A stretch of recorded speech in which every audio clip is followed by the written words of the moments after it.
তীব্র গতিতে ঘোড়া হাঁকিয়ে ছুটে আসছে একদল অশ্বারোহী।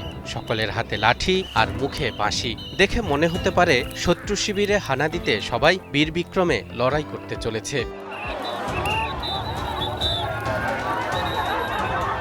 কিন্তু না দর্শক, এটি কোনো যুদ্ধের ময়দান নয়। এটি এবারের পহেলা বৈশাখ উদযাপন উপলক্ষে আয়োজিত এক ঘোড়দৌড় প্রতিযোগিতা। প্রতিযোগিতাটি শুরু হয় আয়োজকদের বাঁশির ফুৎকারের মাধ্যমে। বাঁশি বেজে উঠতেই সহিস ঘোড়া ছুটিয়ে দেন। এরই সাথে শুরু হয় হিস হিস শব্দে সহিসের চাবুকের বিরামহীন উঠানামা আর ঊর্ধ্বশ্বাসে ছুটে চলা। ছুটে চলা বিজয়ের লক্ষ্যে নির্ধারিত গন্তব্য পেরোতে।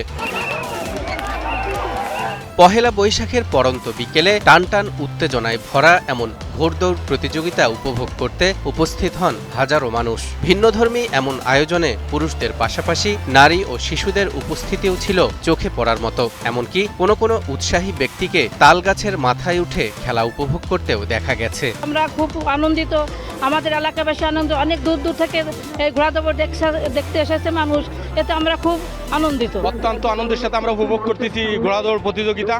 দেশ বিদেশের থেকে অনেক ঘোড়া আসছে, এত বড় আনন্দজনক বিনোদন আমরা অনেক দিন পরে ভোগ করতেছি। আমাদের নতুন এমপি হওয়ার পরে এরকম এত বড় একটা আয়োজন হয়েছে, এতে আমরা সবাই অনেক খুশি, অনেক খুশি। খাসিয়াল সবুজ সংঘের উদ্যোগে ব্যতিক্রমী এই অনুষ্ঠানের আয়োজন করা হয় নড়াইলের কালিয়া উপজেলার খাসিয়াল বিলে। খাসিয়াল সবুজ সংঘের পক্ষ থেকে আমরা 1400 সাল থেকে বাংলা নববর্ষ উদযাপন করে আসছি এবং এবার আমরা 4 দিনব্যাপী আয়োজন করেছি। পয়লা বৈশাখী ঘোড়া দাপড়, দ্বিতীয় বৈশাখ জারি গান, তৃতীয় বৈশাখ ফোক গান, চতুর্থ বৈশাখ ব্যান্ড শো। আজকে আপনারা দেখতে পাচ্ছেন যে ঘোড়দৌড় প্রতিযোগিতা অনুষ্ঠিত হচ্ছে।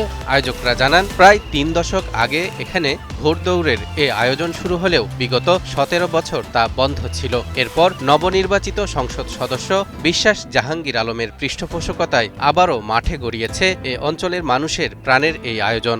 30 বছর আগে থেকেই এই ঘোড়দৌড় এখানে হতো, কিন্তু বিগত সরকারের আমলে এটা কোনো রকম করা সম্ভব হয়নি।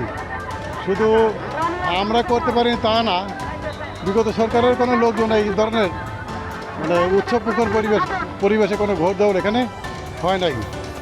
এখন সরকার বিদায় নিয়েছে, আমাদের সরকার পুনরায় আসছে, আবার আমরা পুনরায় এই ঘোড়দৌড় জারি সারি এগুলি আবার আমরা শুরু করেছি।